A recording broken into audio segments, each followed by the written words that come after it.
Welcome to the Heavy Spoilers Show. I'm your host Paul, and this video we're breaking down Gen V.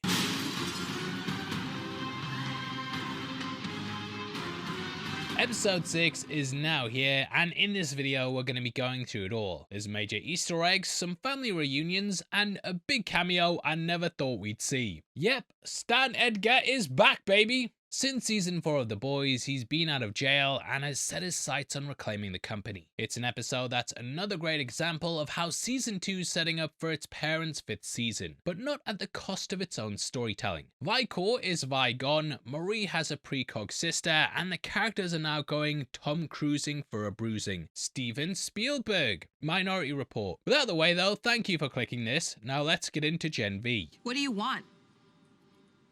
You. Okay, so we pick up in the aftermath of Marie taking her powers to the next level. Having brought her sister back to life, she's now able to heal and resurrect people. However, before Marie and Annabeth can reconnect, they have to get the heckins out of Elmira. Now, it initially looks like Annabeth trusts her sister as she takes her hand to escape. She probably just woke up shocked and confused, and in the wake of this, they then make a break for it. It's Marie's second time escaping, but this time she's not leaving anyone behind. Gives us a look at how the failed attempt by Jordan and Emma went down, but this time they have that precog. Now this is one of our first nods to Minority Report. In that movie we had 3 psychics who could predict the future. Just like I predicted that you will like the video. In the film they managed to stop murders, and thus Washington was seeing a massive reduction in crime. Because of this, the police also started using non-lethal weapons such as sticks that made you sick. They also had sonic shotguns, which we get a little nod to with what we see next. The guards hit them with a sonic disruptor weapon, and this was used in season 1. It was used upon Andre in episode 1 and was later piped through the campus speakers in the finale.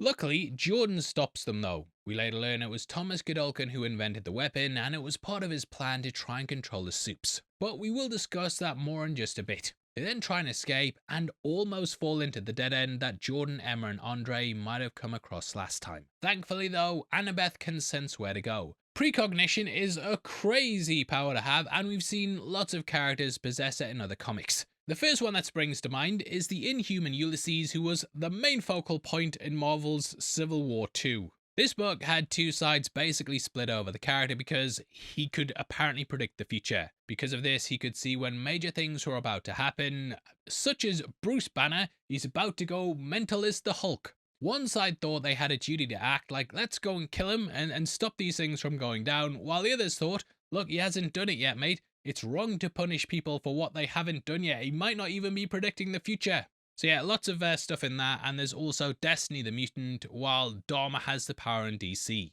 Using her power, Annabeth takes him to the dead end, but she knows that Sam's on his way. He's changed his mind from last week and has now heeded the call, which I did guess was the way they were gonna go. He also bursts in like, oh yeah, leading to Emma to say he's like the Kool-Aid man. It's a pretty hype moment though, and I love how he was like, I thought it would be way harder to find you guys. obviously, you know, Annabeth's able to see the future, and she would know where to go to where he was gonna pop up first. I do like to think, though, he was bursting into every wall, trying to find them, and was like...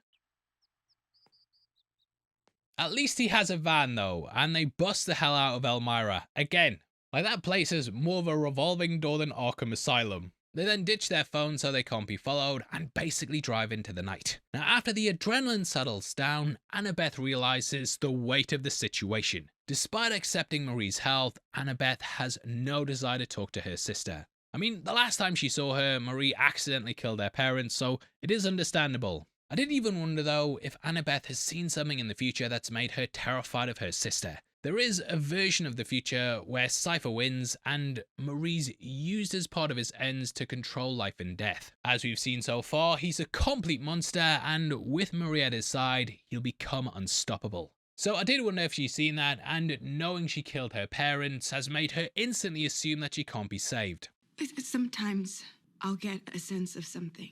Emma then calls what Marie did a miracle. Season 1 really played up the God in God You, and Homelander does see the Supes as gods. Now The Boys was also mainly based on DC Comics, with the 7 being a parody of the Justice League. In DC, the heroes are usually revered as gods, with even the first phase of the DCU being called gods and monsters. The fight promo also called Homelander a god, and the Thomas Godolkin statue was about turning mortals into gods.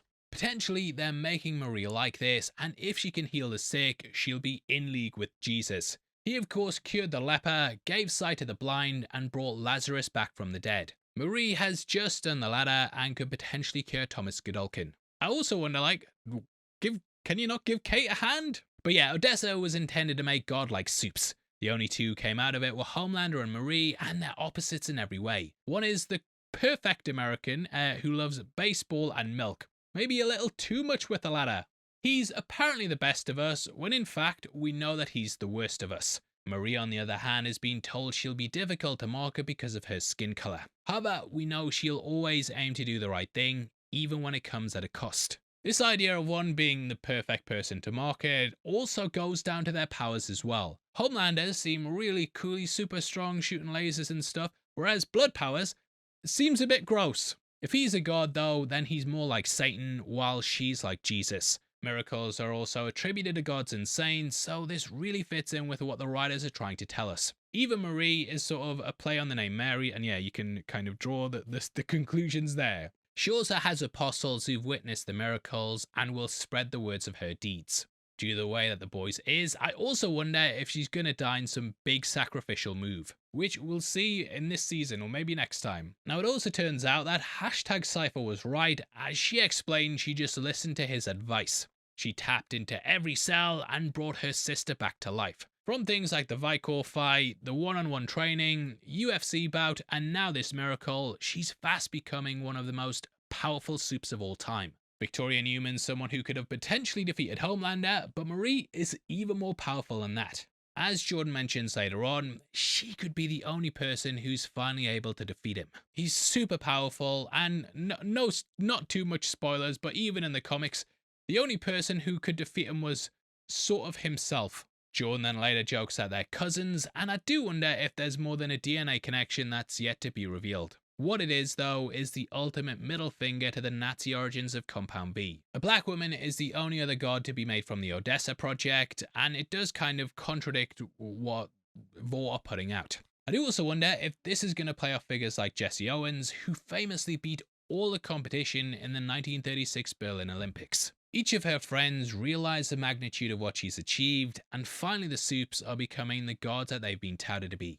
This moment, however, is cut short by Emma, who asks how long until Canada. She just wants to ditch the United States and escape Vaught's control. This is also similar to A-Train, who's out there somewhere. It causes Annabeth to panic though, as she doesn't want to leave the country. In all fairness, she's just been kidnapped, taken to Soup Jail, and then killed, and then resurrected, and then done a prison break. So it's been a big day, mate. Get the girl an elf bar and a meal deal and she'll be right as rain. It did make me laugh though, how Emma's like, we're not going to a foreign country, we're going to Canada. Which is of course a joke about how the countries are connected and are very, very similar. What it does though is lead to Marie saying they need to stop, gather themselves, and also contact Polarity. Something which turns out to be a major mistake. Annabeth still doesn't feel safe around Marie though, and she gives her a shocked look and slaps away her hand. Pam mentioned how both she and Marie's sister were scared of her, and this chaotic reunion hasn't really helped with that. The first meeting in years has resulted in Annabeth being killed, so Marie's going to have to do a lot of work to regain her sister's trust. Meanwhile, we cut to Cipher, who's helping his father with mobility as he gets told about the escape. He looks almost robotic and distant in his eyes as he moves the leg around. The piece is shattered when Elmira calls, and he totally loses it. Just like Stan Edgar, only Marie matters to him, and the rest is inconsequential. His father becomes his literal punching bag as he calls him pathetic and useless, even calling him a pink dumpster baby. I'm just a prom night dumpster baby. His anger has come out a few times now though, like threatening Kate and shouting at Marie and Jordan before the fight. It's getting worse though, he's getting more unhinged, and he becomes even more desperate to get Marie back under his control. It reminds me of Darth Vader wanting to mentor Luke, or even to some degree, Snape teaching Harry Potter. Creepily, after the outburst, he then goes right back to having the weird vacant look that he had just before the phone call. Maybe trying to dissociate from having to look at his father after his rage made him realize the reality of his situation. Chances are though, if you're on an episode 6 breakdown, then you've seen the comments on our last video saying that Godolkin's controlling Cipher. It's a theory time and we're sticking to it. After this episode, I really think that's the case, as there's so much mounting evidence for it. Like, Cipher seems like a really selfish dude, so why is he looking after this old guy who just seems to be in his way unless he's actually really connected to him? Even just the way he slaps the body around, it does come across very self-loathing. I feel like he thinks Marie's gonna cure him, but the fact she's escaped means that he's stuck in this decrepit body. It explains the vacant look, the outburst in this episode, and the look that Sister Sage gave Godolkin. Even their diets are exactly the same as well. Our kids then arrive at a library in Steuben, New York City. Next to the building is a global wellness shop front, and that is of course the cult that the Deep joined after being recruited by Eagle the Archer in season 2. Beyond that, we also have a Jitter Bean coffee spot that's been featured in the show and comics quite a lot. As they go to park, we then see lots of posters. This one looks like a Don't Tread on Me one inspired by the Gadsden flag. The original flag was actually inspired by Benjamin Franklin's Join or Die political cartoon. Using a chopped up snake, this show how divided the 13 colonies were. We then had the Gadsden flag, which was used to show they were united during the Revolutionary War. Since gone on to be used as a symbol for libertarianism. It fits really well in the show, as this country's divided between Starlighters and Homelanders. The seeds of which were planted way back when Stormfront helped Homelander in season 2. We also see a Starlight resist power. Resist is of course a phrase that's often used to stand up to those in power. Don't have to explain the phrase resist to you, do I? There's also another that I think says American safety first, and a couple of Homelander ones which are hard to make out. The library itself though is permanently closed, and we find out why very soon. As Emma rushes to the toilet, we see a poster that says Liberty and Justice for All, which is a play on Liberty and Justice for All from the Pledge of Allegiance. There's also loads of reading puns that we get later on, and all the clothes. The rest then walk in and see books burned and the place completely trashed. The Nazis famously burned books, and this was to silence works and authors that stood up as an opposition to their ideologies and regimes. So anything by Marx, or even people like Einstein and those who left Germany, they were targets for the burning parties. We've also seen whenever a book's banned in a school or something, there's also lots of comparison to this kind of thing being pushed, which I think is most likely what the writers are referring to here. Libraries are supposed to be a place of free thought and education, so burning the books in there and closing the library is one way to oppress the public. If there's no opportunity to learn, then each generation will slowly resist less and less. Amongst the burned pile is also a poster for Drag Story. It's a play on Drag Story Hour, which has been very controversial and a flashpoint in the culture war. We can also see what the Homelanders think of them, as it says PDF files, which I'll have to censor because YouTube is a son of a bitch. It's literally 1984 though, and we see a copy of 1984 is also on the top, and subtext is for cowards. The book follows a man who's part of the ruling party in a dystopian future London. The party workers are overseen by Big Brother, the party surveillance team who listen into calls and generally make sure the party line's being followed. They even invented a new language called Newspeak, which removes all words used to describe political revolutions. You will be arrested for even thinking about overthrowing the party and not hitting the thumbs up, that sort of thing. However, the man's job as a censor and editor of the truth and historical documents makes him slowly realize the party's lies. He joins the rebellion only for it to be a ruse and is then arrested and tortured. In the end, sadly, it's enough for him to accept loyalty to the party and accept Big Brother.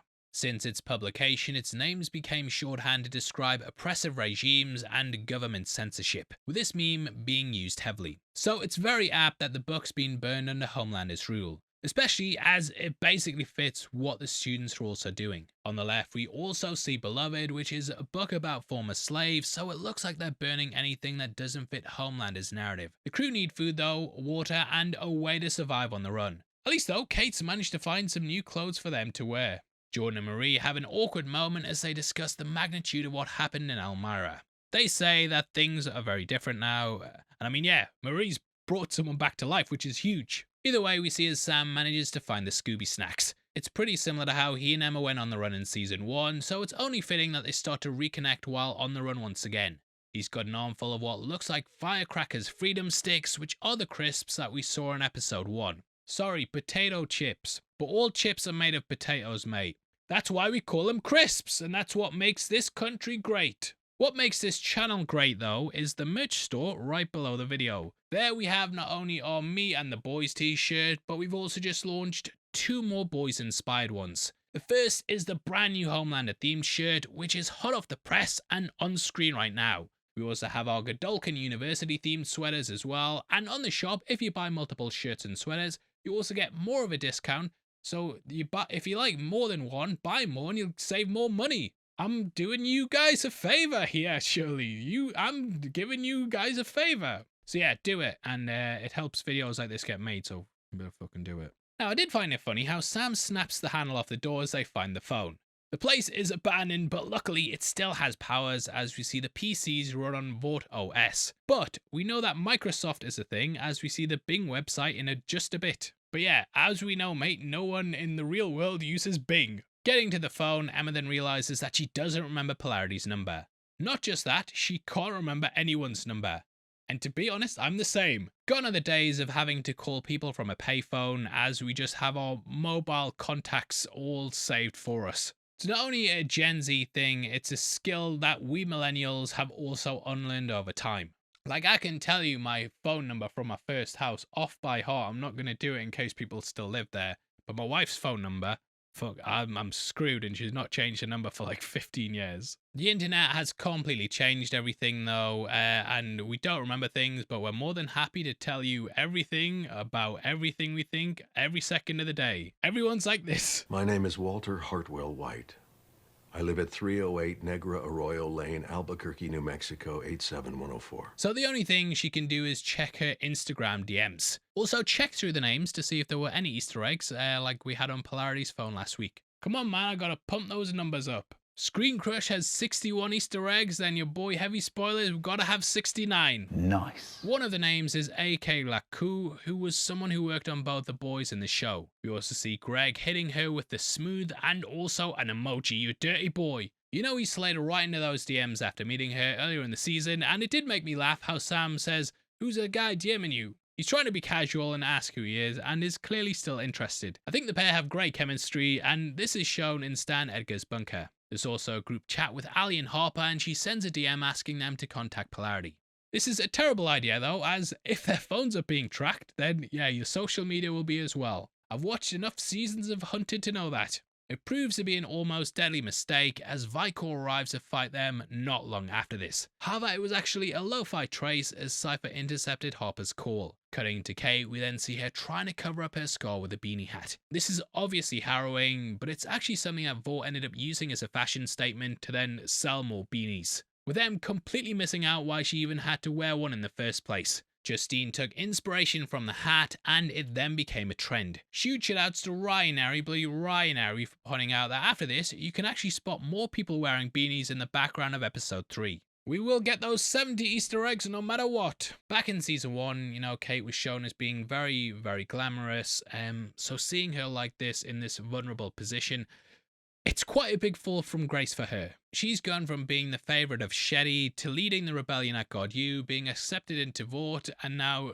basically going against all that. Annabeth watches her struggle to style it and sees the soup life ain't all it's cracked up to be. Marie finally gets a calm face-to-face with her sister though, and she brings up the elephant in the room. Annabeth is a soup. She's kept it a secret for a very long time and has no idea when she was given Compound V. Now, I'm not something of a scientist myself, but this might be a byproduct of Marie's IVF. Marie's mother had a fertilized egg put into her womb, but unlike the usual procedure, this one had Compound V injected directly into it. Marie was then born, but it was deemed a failure until her powers manifested in her early teens. So the V may have even infected her mother's reproductive organs, leading to her second child being born as Soup. We know that Soups can give birth to other Soups, and this is what we've seen in Homelander and Ryan, and Polarity and Andre. Marie then asks when she was given it, to which Annabeth claps back, saying she couldn't ask their parents as they were dead before she could talk. Oof. Even Kate's made uncomfortable by that. Annabeth then explains her powers as Kate calls her a precog.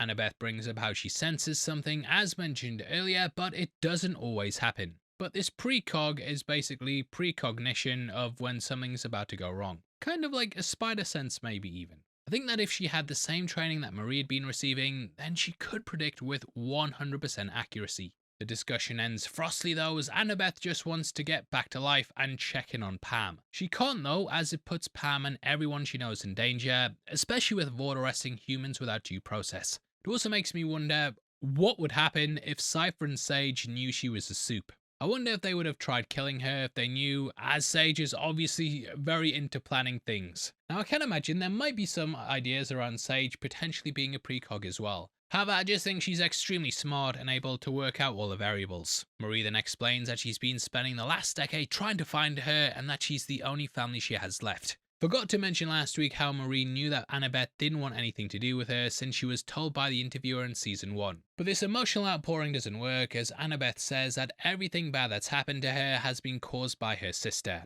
Her parents were killed and now she's on the run because of her. Marie was even given the choice of playing along with Cipher or risking her sister getting hurt. Marie's escape from Elmira between season 1 and 2 led to everything here, and Annabeth's life's been completely ruined by her sister. So you show up all these years later just to ruin my life. Again, Kate sees the awkward moment, and it might be why she decides to go along with Marie at the end. Of course, she also wants her powers back, but it might just be to help her in a more altruistic way as opposed to just being transactional. I even have a crazy bonkers theory that Annabeth has seen so far into the future she wanted to get caught, killed, and then brought back to life so it would bring her closer to her sister, and now she's just playing along. If you can see the future and you know what happens, you kind of just have to play along so it all plays out. You see what I'm saying, mate? You get it, you get it. Cutting to polarity, we then see the aftermath of last week's seizure. He made it to his bed though, only to be startled by Cipher sitting in his room. Also notice there's a cup with a P on it, so like kind of playing into his vanity, because he has loads of posters everywhere and even his cup's got P for polarity on it too. Hamish Linklater though, he's just so good in the role and is given some of the funniest lines in the show. He asks what kind of Waffle House brawl broke out downstairs, but Polarity's having none of it.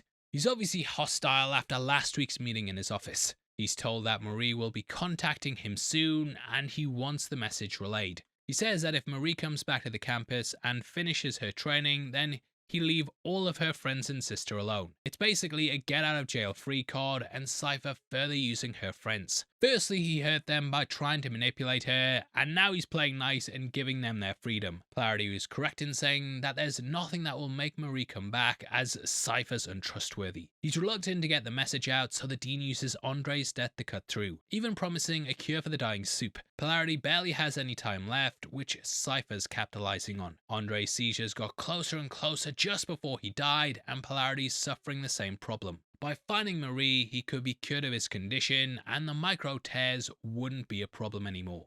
He just has to make a deal with the man who's responsible for his son's death. It's very Faustian, and I do feel like Marie will cure him in the end. Sadly, if Andre wasn't pushed to his limits in prison, then he may have survived long enough to have the illness cured. Or at least just live and not use his powers. Polarity refuses though. He's doing something very rare in the boys' universe, as he's actually having morals and courageous conviction by not giving in and saving himself first. He knows exactly what would happen to the kids if he helped Cipher find them, and not to mention, he despises the Dean for what happened to his son. We then see that Harper got the DM as she tries to reach Polarity. She unknowingly gives all of her information to Cipher as her resistance cells exposed. Polarity was given the chance to play along with the Dean, but his body's then taken over as he's just a meat puppet with no strings. The shots of Polarity being controlled look amazing though, with Cipher in the background being kept blurry while he's in the foreground in focus. It really reminds me of the phone scene in Terminator 2, and he's kind of just robotically following along. Might be some of the best cinematography in the show so far, and on the close-up, you might also notice that Cipher's eyes appear slightly blue. This is a similar effect to what we saw with Godolkin when he woke up in the chamber, potentially hinting to him further controlling Cipher. Back at the library, it's all about to go down though, as the Dean knows where the runaways are. Annabeth then starts having panic attacks, but Marie uses a technique from their childhood. Now, I did wonder if this was also a manifestation of her powers. Anxiety can often cause them, and it could be the worry of the future due to her precog abilities that causes these to happen. Marie does seem happy that Pam gave her a good life. Unfortunately, it's all ruined, and the only way to restore her life is to take out Cipher. Now, just like many of the other people who've tried to resist Vought, it's their loved ones who pay the price. People like Huey's dad, Becca Butcher, and Mallory's grandchildren, They were all innocent bystanders in the war against the corporation. By hook or by crook, they will hurt everyone you love to ensure their secrets never get out and the Supes stay in charge. It's only going to get worse as well, as Homelander and Vought become more desperate and brazen in their methods to reach Supe supremacy. It's why Starlight had to head out alone at the end of The Boys Season 4. She's been made into a monster and great evil by the Vought media machine. This moment also reminds Annabeth that there were good times before their childhood bathroom turned into the elevator from the Overlook Hotel. The runaways are then interrupted by Vicor though, who's been sent to get Marie. It's basically a rematch of the Danger Room fight from the premiere episodes, but this time Marie's more than a match. I just love how the hammer comes in though, and we see Jordan switch their male form to block it. Thank God they had a warning, or one of them would look like a jar of smashed Dolmio. When's your Dolmio day? And we are sponsored by Dolmio on this channel. The Valhalla 3, Lust and Lightning Star, cleans house though, with even Sam being no match for the fake Viking. He gets tossed around with ease, while Jordan holds off Vicor for a tiny bit before then going to help Marie. Luckily though, they've got experience fighting against him, and we see as Emma struggles to use her powers. I loved it when Emma asked Kate to say something nice about her, only for her to respond with, Like what? even though she managed to shrink when trying to expose Cipher, she still can't grow big on demand. She needs that Rita Repulsa. Make my monster! Sam is then thrown into where the girls were hiding, showing he's got a lot of training to do before he can take on an experienced Supe. Vicor finds Marie outside, and you might notice the Viking runes on his armor. These also appeared heavily in God of War, and it was just a nice little nod to the real life history. Not that God of War is real life history, mate, you know what I mean, the Vikings existed. Things are about to kick off though, but he's then interrupted by our first of 2 cameos this episode. That is Victoria Newman's daughter Zoe. She returns and uses her tentacles to kill the villainous Vicor by ripping off his head and burying the tentacles inside his face, which sort of tenuously connects with his fate in the comics. There he was burned alive by Butcher, which left him absolutely mangled. Not really the same, but worth bringing up nonetheless, and I will have those 71 Easter eggs, mate. Now we last saw Zoe being taken to Red River at the end of The Boys Season 4. In Gen V Season 1, Newman told Marie that she was also a former Red River inmate. She eventually got out, just like Marie, and then had a decent life. However, Zoe was threatened by Homelander, and Victoria had to do whatever he said, or her daughter could be in danger. This led to her death, and ultimately, though she turned to the good side, Billy still ripped her apart. Zoe was then sent to Red River, with her life tragically ending up with the one fate her mother didn't want for her. Luckily though, Stan the Man managed to get her out, but she is being used just like how her mother was. She reminds me of someone like X-23, Mathilde in Leon the Professional, or even the Black Widows in the MCU. As we find out later, he wants to regain control of Vought, and it's just like those currently in charge. Basically, they use people as weapons, and he's doing this for his own gain. This fits in with his entire MO, and it's something he's done his whole career. Zoe first got her powers when her mother injected her with Compound V in episode 4 of Season 3 of The Boys. We then saw the powers in action during the opening of Season 4, where we got a scene similar to this one. Edgar's basically playing happy grandfather, he does say daughter, but it's grandfather, and he has kind of walked the line between the sides in the series. After Newman turned on him to protect Zoe from Homelander, he was thrown in jail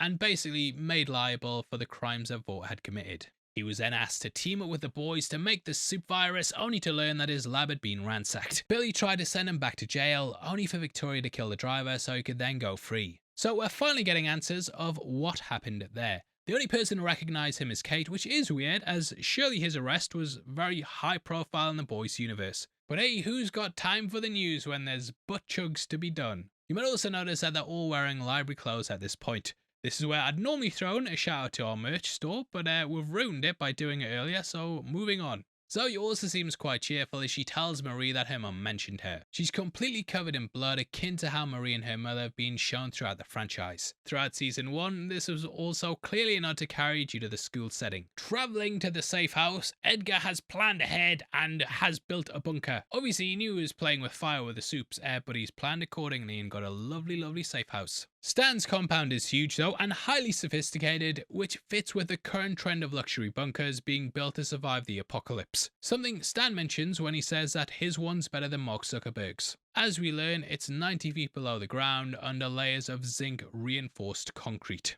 Hey, Deep, what can't I see through? Zinc, Homelander. Correct. which is such a cool nod to season 1. So, like the box with translucent remains, not even Homelander can see through to the bunker. It's of course also a nod to how Superman can't see through lead. No one will be bothering them down there, and at last the crew will have a space to shower and refresh before the next storm hits. Stan is of course not a Homelander fan, and he references the unstable suit by saying he's tried to dismantle civilization. Homelander is in charge of the US and has every super involved at his disposal. As mentioned last week, I could see the show ending just like the comics with a White House showdown. Jordan then questions how Stan found them, and we learn that Victoria told him about them all. I do hope this leads to her properly popping up in the main show, and hey, maybe she'll even cure Butcher.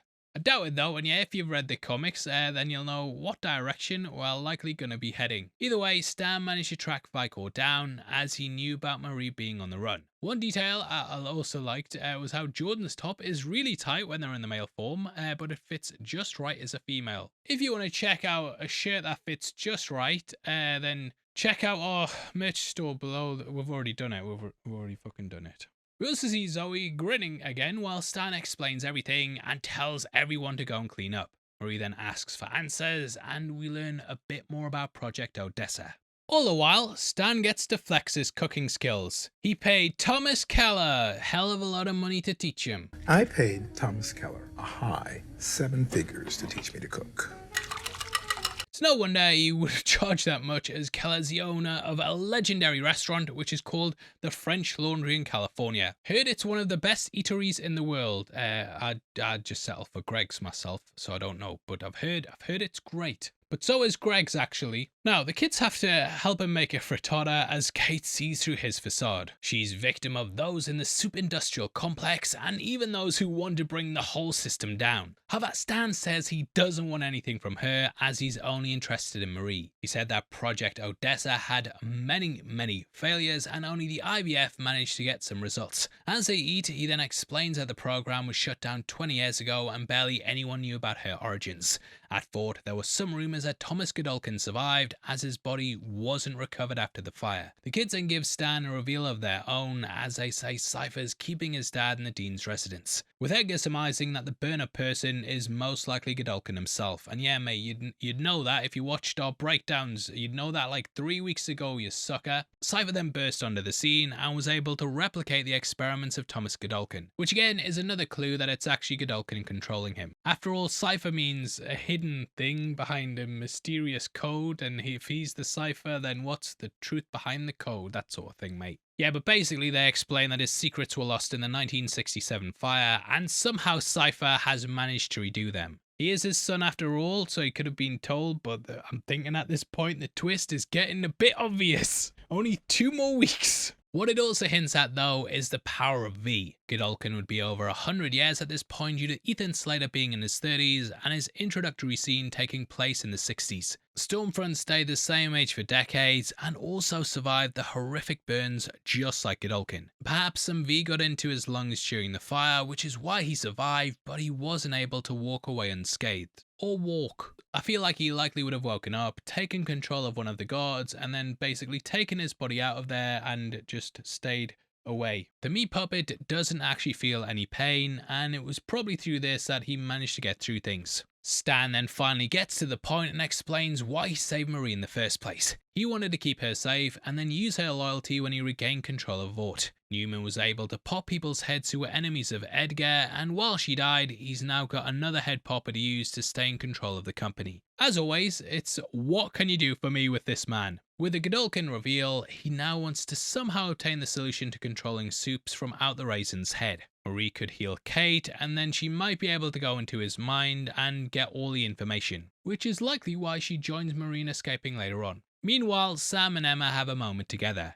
Sam flicks between the city scenes, which are clearly used to give the illusion they're looking out a window. Reminds me of the bunker in the Resident Evil movie, which had a skyline background to give the illusion of normalcy. Sam and Emma then wonder how an underground tree could survive, and this leads to the latter saying that she thinks she could live underground. However, it just reminds Sam of the woods. Sam spent a lot of time in Sage Grove and then the woods, so going back to living underground is probably his worst nightmare. He likens the underground to a lie or a trap and then apologizes for what he did last year. She said that he made the choices, including siding with Kate. He was nasty to her and said that she would do anything for everyone to like her and said she's not a hero. Emma was then sent to Elmira and suffered the same experiments and imprisonments that he had. She's happy for him though, as he's working on himself and seems a lot better. Sam really wants to get back with her though, but it looks like that moment's gone and will never happen again, I'm sure. The pair almost kiss, and though it looks like she wants to, she is protecting herself. Plus there's Greg,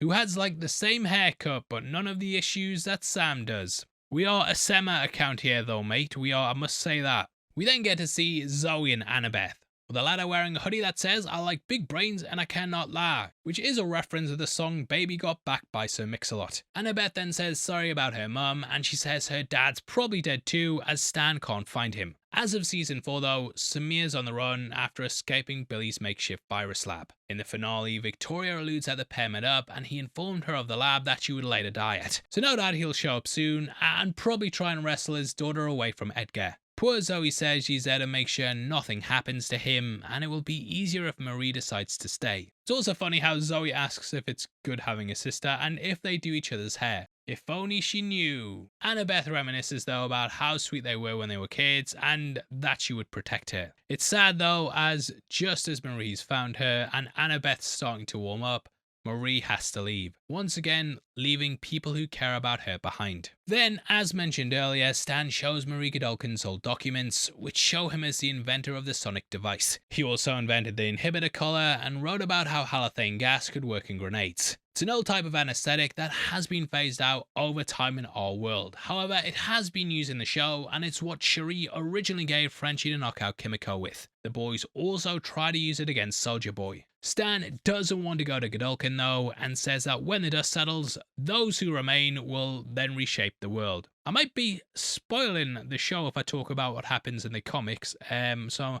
not going to do that here, but at the end of the video, I'll talk about where we could be heading towards, and I say end of the video like 3 minutes time probably by the time I wrap this up. Anyway, Jordan then jokes that Homelander is Marie's cousin as they get close, and they say that they're with Marie, promising that they will face what's coming together. She, however, acts distant, which foreshadows her going out alone. Meanwhile, Cipher makes poor old Polarity slap himself in the face. What did the 5 fingers say to the face? What? Slap!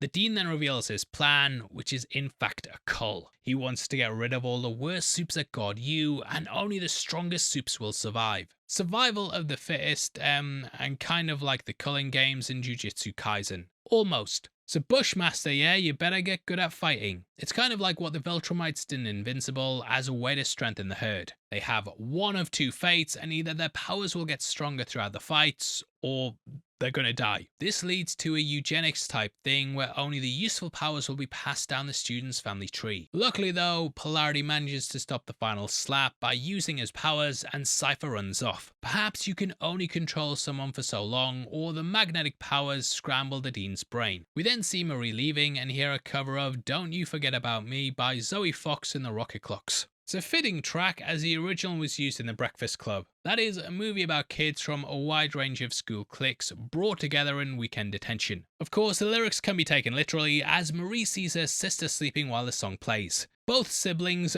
don't want to forget each other as Marie goes off to stop Cipher. Not to mention it also fits with Marie escaping and leaving everyone behind, like she did before. Kate follows her and asks to be fixed, which kind of brings things full circle from the premiere episodes. When Kate was badly hurt, Marie went to heal her, but she wasn't basically ready to step up to that. So I do feel like she is going to do it, and then finally all those wounds will be healed. Now, yeah, listen, shut up for a second, because this is some comic spoilers, yeah? So if you don't want to know, get the fuck out of here. Either way, yeah, Edgar's plan, I feel like he wants to take over Vought after the coming Civil War, which is actually very similar to the end of the comics. There, when the dust finally settles, Vought manages to rebrand itself after everything that's happened. Now in the comics, Huey ended up stopping the soup virus and Vought was brought before Congress to explain everything. They then rebranded with a new name, which was American Consolidated. James Stillwell was kept on as an off-the-books consultant, and he basically tried to produce a new team of Supes. While the show has had Madeline Stillwell, Edgar is closer to the comics version of Stillwell,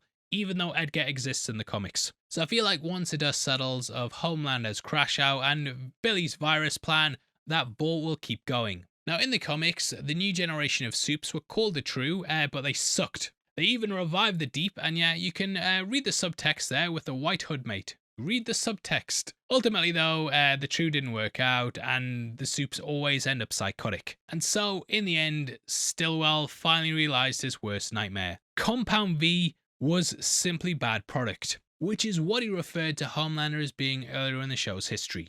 You are simply bad product. Eventually, he lost his mind 12 years later, which we did discover in the pages of Dear Becky. I don't even think many people know about this because it only came out recently, but basically they had the full omnibus run, and then years later they did Dear Becky, which kind of is basically Huey reading Butcher's diary and finding out more stuff about the boys. It's okay, it's not necessary, it's a coda, but yeah, pick it up if you want to know more. So, I think while Huey and the boys minus Butcher will win, Vought will still exist like a radioactive cockroach and likely be led by Edgar. That will ultimately fail though, but yeah, that wraps up the video, and I'd love to hear all your thoughts below. Please drop a like on the video as well, and drop a comment with your thoughts if you think Kevin's spoilers managed to get 72 Easter eggs. If you want to follow us on Instagram as well, then make sure you check us out at Heavy Spoilers, where we will be dropping everything that we're doing right now. Do you want to know what we're working on? We're working on Psycho, we're working on It, we're working on loads of stuff, mate. So yeah, get over there and check it out. Also, if you want early access to those videos, then it's just 99 cents a month, and you'll get them at least a week early, so you'll be able to tell all your friends all the spoilers of what we found in the videos. Now, if you want something else to watch, then we've got a video on screen right now, but if not, huge thank you for sitting through this very long breakdown. Massive shout outs to Steesh, John, and Matt as always. They've killed it on the edit and all the notes for this, so yeah, makes a massive difference. And a huge thank you to watching this video, and I'll see you next time. Take care, peace.